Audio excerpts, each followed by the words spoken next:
श्री राधे राधे। भक्तों, प्रभु की भाव के साथ सेवा की जाती है। उसी भाव भरी सेवा को ही रसमयी उपासना कहा जाता है, जिसे रसोपासना बता करके भक्त लोग आनंदित होते हैं। उस रसोपासना में सख्य रस की उपासना की बात मैं कर रहा था, जिसमें आप श्रवण कर रहे थे कि चिरंतन सखा, निरंतर सेवा में रहने वाले श्री दाऊ जी महाराज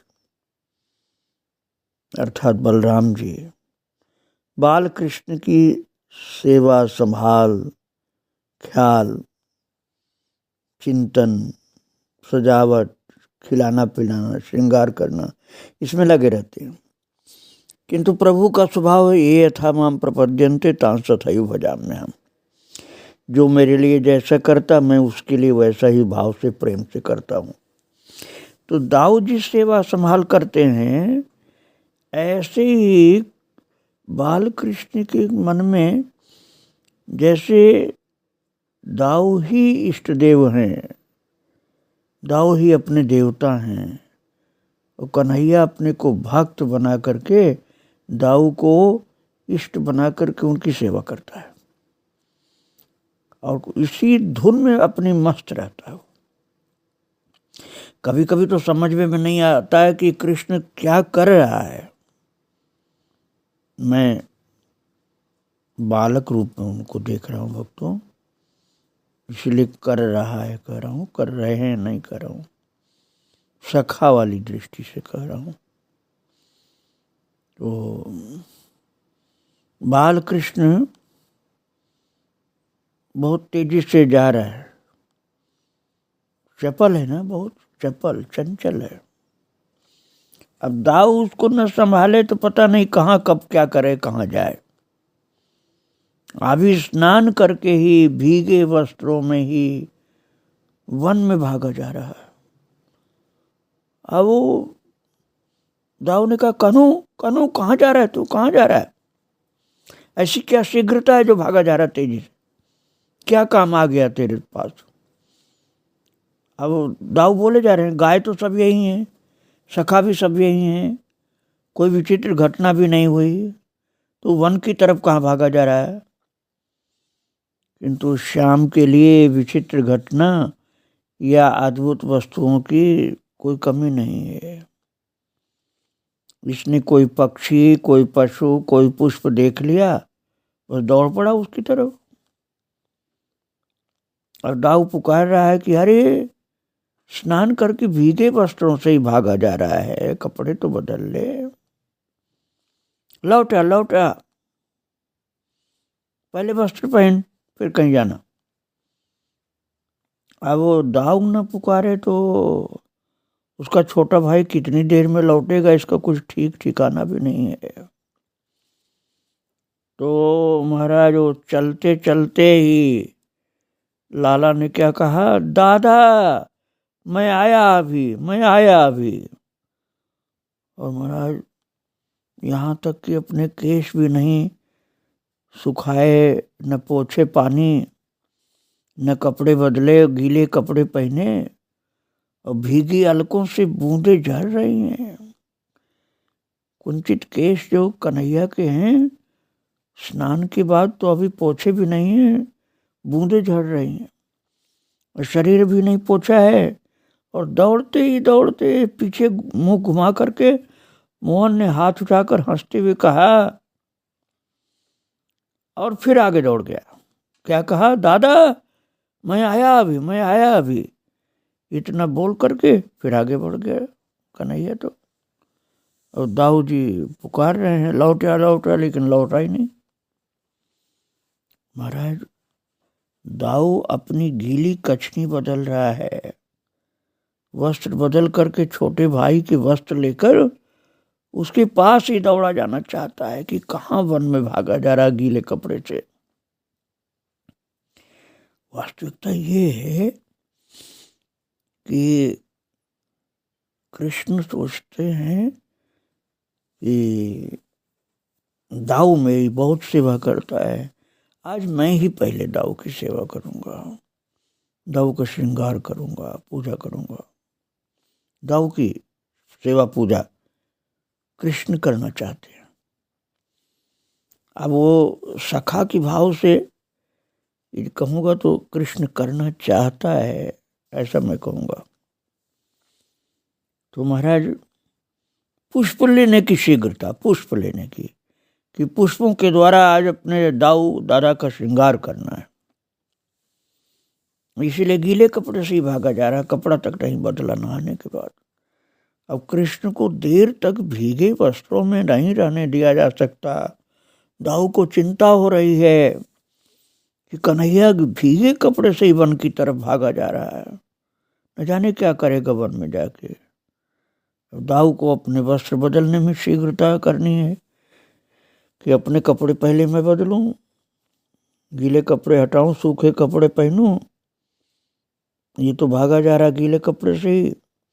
और गायें जल पी करके तट के निकट ही हरी हरी घास चरने में लगी हैं। वे दूर तक फैल करके चर रही हैं। गोप कुमारों ने स्नान किया है कालिंदी में। भक्तों उस समय तीर्थों में, नदियों में स्नान करने की परंपरा बहुत दृढ़ थी। घर के अंदर लोग नहीं नहाते थे जल्दी। अब वो गोप कुमार जो सखा लोग हैं, उन्होंने स्नान किया यमुना मैया में, तो वस्त्र बदलते और फिर अपना गीले वस्त्र धोते सुखाते, इन सब कार्यों में लगे हैं। कोई अपनी लकड़ी खोज रहा है कहाँ रख दिया है, कोई अपना श्रृंग बाजा जो सींग का होता है वो ढूंढ रहा है, कोई छाक आदि संभालने में लगा है, कलेव जो लाया है घर से। और श्याम सुंदर दौड़ा जा रहा है उधर। तो दाऊ ने कहा, अरे तू वस्त्र बदले, पहले वस्त्र बदल, फिर भाग न जाने कहाँ जा रहा है। और श्याम सुंदर दौड़ा जा रहा है वन से पुष्प लेने के लिए।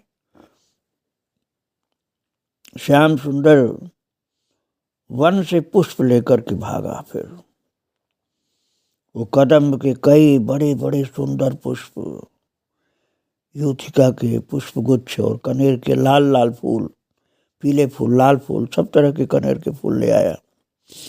दाऊ चाहता है कि वो अपना आगे का कार्यक्रम थोड़ी देर स्थगित रखे और पहले कपड़ा बदले। ये सब फूल वाला काम बाद में करे, पहले कपड़ा बदले। ये दाऊ तो यही चाहता है, इसलिए कह रहा है, अरे कन्वा क्या, पहले कपड़ा बदल, ये फूलों की पड़ी तुझको। कृष्ण ने कहा, मैं अभी वस्त्र बदलता हूँ दाऊ, थोड़ा सा रुक जा। तो कन्हैया अपनी धुन में मस्त है, वो सदा अपनी धुन में ही मस्त रहता है। इस समय उसे बड़े भाई का श्रृंगार करने की धुन है कि मुझे बड़े भाई का श्रृंगार पहले करना है, नहीं तो ये मेरा करने लग जाएगा। और बिना उसे पूरा किए उसे कछनी बदलने की भी बात अच्छी नहीं लग रही है। भले गीली कछनी पहने है, पूरा शरीर गीला है, बाल से पानी झड़ रहे हैं, तब भी उसे तो बस पुष्पों के द्वारा दाऊ का श्रृंगार करने की पड़ी है। गीला पीत पट कट से चरणों तक चिपका हुआ, इंदिवर सुंदर सी अंग की छटा झांक रही है। भीगा हुआ है पूरा अंग, अलकों से बिंदु गिर रहे हैं जल के, और भाल कपोल कंधे वक्ष पर से अभी जल फिसल ही रहा है। घनश्याम हाथों में पुष्प लिए अपने बड़े भाई के सम्मुख खड़ा है और उसकी किंचित आर्द्र अलकों में उन्हें बड़े यत्न से सजा रहा है। दाऊ के हाथों में कन्हई का पीतपट है। दाऊ सोच रहा है कि जल्दी से इसको पीतांबर पहनाए, इसकी जल्दी दाऊ को। तो इसलिए दाऊ ने कहा, अरे हो गया, ले पहन, तू पहले ये कपड़ा पहन, पीताम्बर पहन अपना, अब मेरा श्रृंगार करने के लिए फूल लेके आया जंगल से। अब कन्हैया अपनी धुन में है, उसे जल्दी करने का कोई कारण नहीं दिखता, इसलिए वो बोला तू तनिक रुक जा, तू तनिक रुक जा।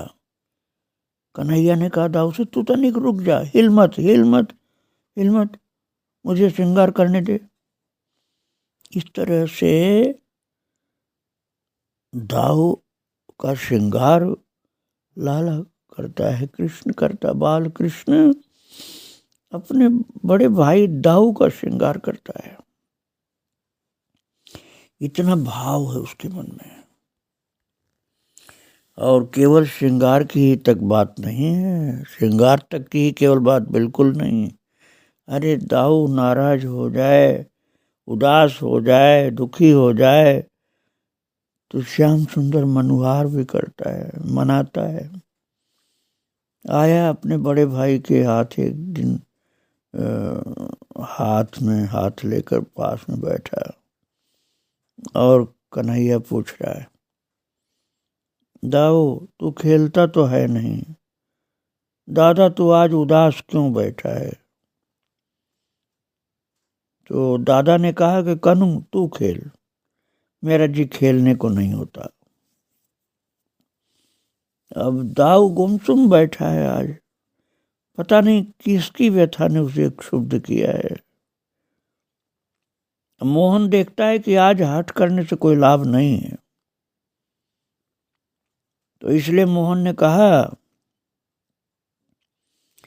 अच्छा तू नहीं मानता है तो मैं नाचूं, तू देखेगा मुझे।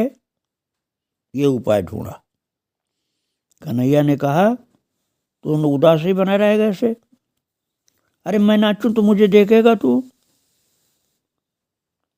और कहने से दाऊ खेलने में भी लगे, तो ऐसे बेमन के खेल में भला क्या आनंद आएगा, इसलिए कन्हैया ही अकेले नाचने को तैयार। तो दाऊ ने छोटे भाई को प्रसन्न करने के लिए कह दिया हाँ तू नाच, हाँ तू नाच। वैसे आज उसमें उत्साह तो ज़्यादा नहीं, लेकिन वो छोटे भाई का नृत्य देखने को तैयार हो गया। और कन्हई थोड़ी देर तक ठुमुक ठुमुक नाचता रहा, हाथ मटका करके थिरकता रहा।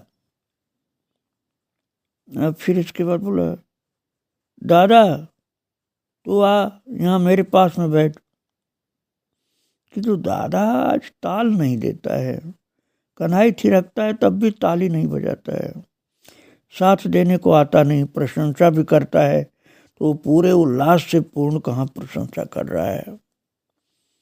ऐसे नृत्य से क्या लाभ है? मन में सोचा कन्हैया ने कि दादा को आज पता नहीं कहाँ ध्यान है, मेरे नृत्य में भी पूरा आनंद नहीं ले रहा। तो नाचना बंद करके कृष्णचंद्र आ गया बड़े भाई के पास और हाथ पकड़ करके उठाने लगा। एक कदम के नीचे झुकी डाल पर वो दाऊ को बैठने को कह रहा है कि इस पर बैठो दादा, ये झुकी हुई डाल दादा इस पर बैठो। अब कदम की मोटी शाखा झुक आई है भूमि से 2 हाथ ऊपर तक, और उसका अगला भाग फैल करके ऊपर उठ गया है, और कुछ गुलाब के फूल लेकर के अत्यंत सुंदर पुष्पों से लदा हुआ है गुलाब का पौधा, कुछ उसमें से लिया और कुछ लिया कदम के फूल। और अपने अनुज के आग्रह से दाऊ दोनों हाथों से फिर जब श्रृंगार कर दिया ना कन्हैया ने दाऊ का, कदम के भी पुष्प और गुलाब के भी पुष्प से श्रृंगार कर दिया, और फिर कहा दादा दादा अरे तू मेरी बात इतनी तो मान ले, पहले शाखा जो झुकी हुई है इसको पकड़ करके उचक कर बैठो। अब महाराज अब दाऊ कहाँ तक उसकी बात न सुने, इसलिए दाऊ को माननी पड़ी बात। दोनों चरण नीचे लटकाए, नीलांबरधारी दाऊ कदम की शाखा पर बैठ गया और उसकी दाहिनी ओर शाखा से पीठ टिकाकर बड़े भाई की जानू का सहारा लिए भूमि पर ये मयूर मुक्ति पीत वसन वनमाली श्याम सुंदर ललित त्रिभंगी से खड़ा हो गया है। अब फेंट में से मुरली निकालकर आधार पर धर ली और इसने मुरली धर करके फिर देखा है बंकिम चितवन से बड़े भाई की ओर। अब बाद में तो जब लाला बड़ा होगा तब तो गोपियों को रिझाने के लिए बंसी बजाएगा, लेकिन अभी तो लाला छोटा सा है ना, तो उसके लिए तो अभी दाव ही सब कुछ है। मुरली वैसे तो प्रतिदिन बजाता है, वो अनेक बार मुरली बजती है, किंतु मुरली का स्वर आज जो दाऊ को खुश करने के लिए बजाया है लाला ने। पता नहीं कहाँ से ये अद्भुत विद्या की शक्ति इसके पास है, संगीत की विद्या। उसमें आलाप नहीं है और न तान है, आज तो स्वरों की थिरकन है, मूर्छनाओं की परस्पर ठेलम ठेल है।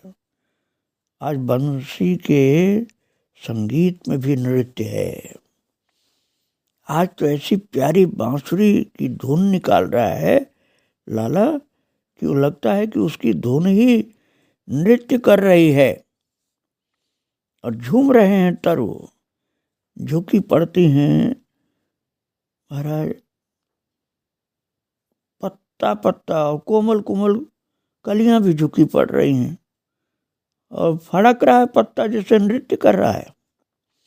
गौएं हुंकारने लगी, प्यार से उछलने लगी, बछड़े तो कूदने लगे, खूब कूदने लगे, क्योंकि आज बंसी ऐसी बजा रहा है वो।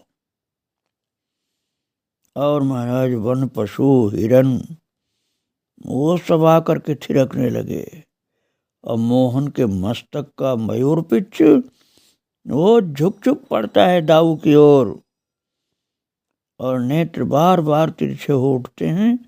बड़े भाई की आज मोहन मनोहार कर रहा है और दाऊ भाव विभोर हो गया। दाऊ के भाव मुग्ध दृग अपने अनुज के मुख पर स्थिर हो गए, भूल गया वो अपने आप को भी।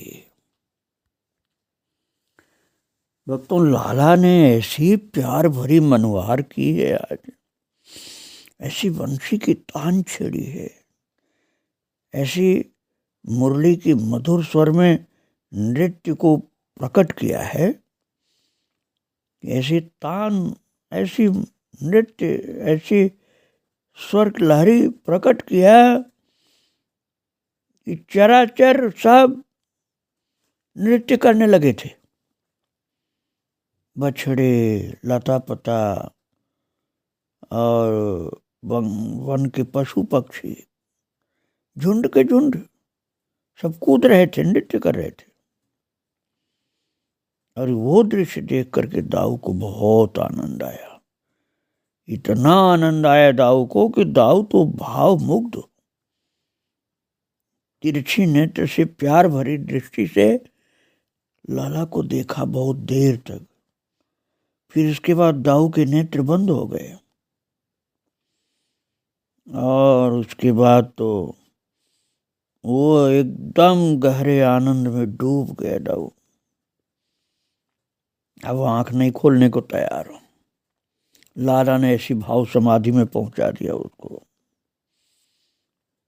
तो फिर लाला उठा वहां से, श्याम सुंदर नटखट है ना, और दाऊ को आंख बंद करके बैठे रहना लाला को अच्छा नहीं लग रहा। बहुत देर तक देखा है तो आंख ही नहीं खोल रहा है दाऊ तो दबे पैर इस प्रकार से पास में आया कि पता भी नहीं चला, जैसे बिल्ली आवे दबे पैर अपना आखेट करने, ऐसे धीरे से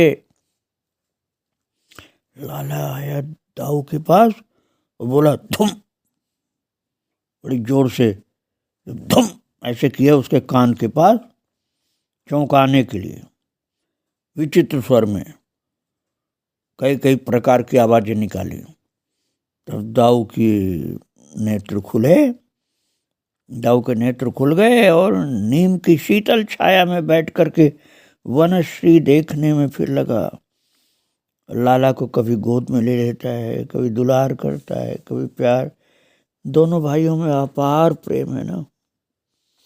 गायें चर रही हैं, बालक जो है उछल कूद करके थक रहे हैं। श्रृंगार के लिए कुसुम किसलय गुंजा आदि चयन करने में लगकर वन में बिखर गए हैं। मोहन दिखता नहीं कि कहाँ चला गया ये सब लेने के लिए। और मयूर पिच्छ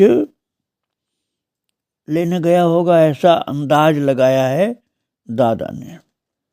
और दाऊशिला पर शांत बैठा है, बाएं पैर की पालथी मारे और खड़े दाहिने घुटनों को दोनों भुजाओं में पकड़े है।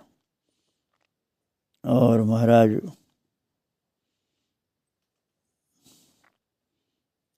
लाला इस तरह से, अब दाऊ तो पालथी मारे बैठा है और लाला इस तरह से खड़ा हुआ है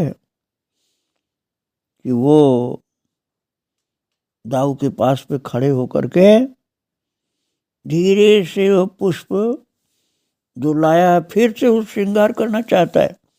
दाऊ हंसने लगा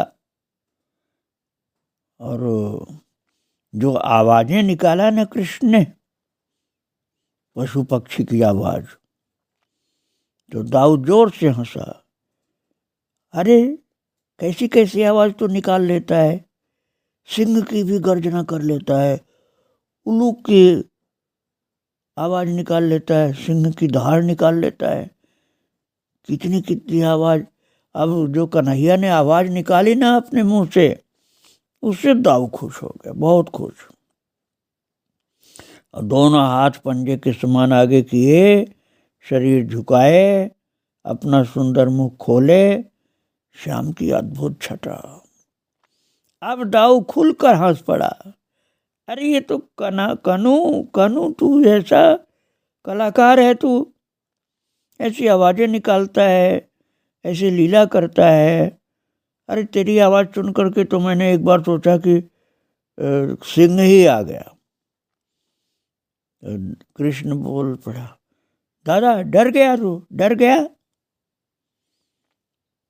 तो खिलखिला के हंस रहा है कन्हैया कि मैंने डरा दिया दाऊ को, मैंने दादा को डरा दिया सिंह की आवाज सुना के। अब खिलखिला के हंस रहा है कन्हैया, खिलखिला के हंस रहा है। अब दाऊ भी आनंद विभोर और सिर झकझोर रहा है, बार बार सिर झकझोरता है, अपना गर्दन मटकाता है और बालकों में कभी एक को कभी दूसरे को भी दोनों भुजाओं से पकड़ करके झुका देता है। दादा डर गया। मोहन हंसी से लोलुहाट हो रहा है, इतना लाहालोट हो रहा है हंसी में कि लग रहा है इसकी हंसी रुकेगी नहीं। इतना जोर जोर से ठहाके मार के हंस रहा है। हंसते हंसते हंसते हंसते कन्हैया का मुंह लाल हो गया। इतना हंसा कि उसकी बड़े बड़े नेत्रों में आंसू आ गए हंसी की अधिकता से। महाराज फिर दाऊ डरने लगा कि अरे आज इतना ज्यादा हंस रहा है, पहले तो इतनी आवाजें निकाला इसने, जंगली जीव जंतुओं की आवाजें निकाला, तब तक तो मुझे कोई चिंता नहीं थी कि चलो खेल रहा है। अब इसकी हंसी नहीं रुक रही, इतना हंस रहा कि इसका चेहरा लाल हो गया, आंसू भर गई इसकी आंखों में और हल्के मुख के चारों ओर अस्त व्यस्त हो रही। तो जब दाऊद बिल्कुल डर गया, तब अपने बड़े भाई के गले में दोनों भुजाएं डाल करके और उसकी गोद में हंसी से लौट गया कन्हैया। बोला, दादा तू डर गया ना, दादा तू डर गया ना, मैंने डरा दिया तुझको।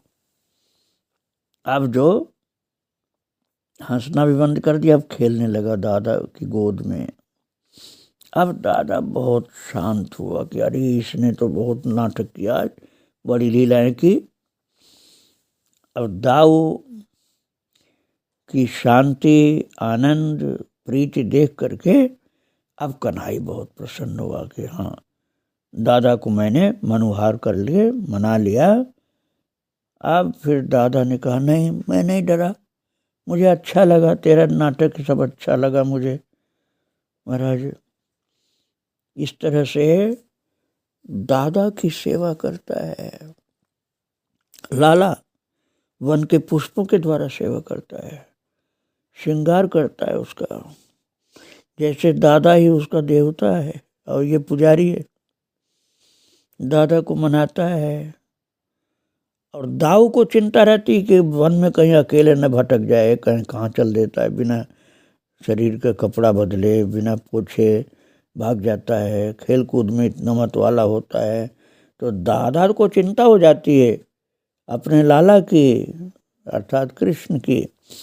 और कृष्ण को बस यही एक धुन रहती है, मैं अपने दादा को खुश रखूं, मैं अपने दादा को खुश रखूं, तो दादा ही सब कुछ है मेरा। भक्तों, इस तरह से सखा भाव में भक्त भगवान दोनों एक दूसरे के लिए प्रिय हैं, दोनों एक दूसरे के इष्ट हैं, दोनों एक दूसरे के पुजारी हैं, दोनों एक दूसरे के सेवा परायण भी हैं।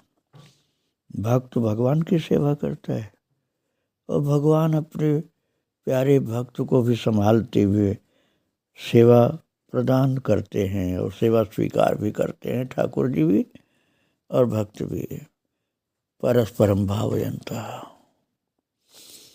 तो ऐसे भक्त और भगवान के रसमय बाल लीला को बारंबार प्रणाम करके आज यहीं विराम दे रहा हूँ। आगे फिर सुनाऊंगा आपको। श्री राधे राधे, जय श्री राधे।